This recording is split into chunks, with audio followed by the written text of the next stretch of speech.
Social media is rented. Emails are owned. Now, before I get into it, I want to acknowledge I understand Instagram and TikTok at the time that I'm shooting this are the most important platforms for notoriety at this point. If you're watching this in the future, it could be another 2 social medias. And I'm not saying that the other platforms like Facebook and Twitter are not as important.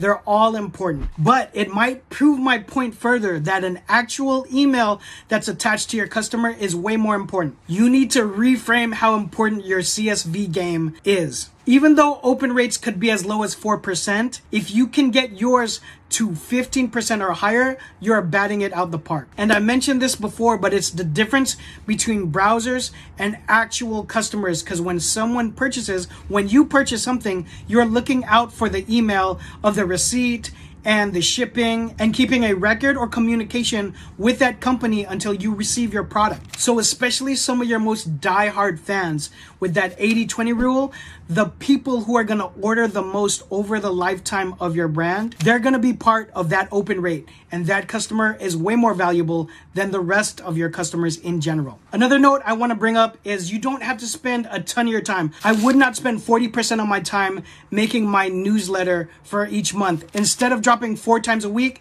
just do it once a week so you have a compelling newsletter that surrounds around your biggest drops or events or happenings. And the last point I want to say is have an incentive to collect emails on your website or that you can shout out in any of the rest of your content. I would give a freebie or a discount code on their next purchase or their first order so you can continue to grow that CSV list. And I've talked about the companies that I like to use, but Klaviyo is the industry standard at the time that I'm recording this. I would also have you take a look at Omnisend and Bravo. Hope that helps. Follow me for more. See you guys on the next one.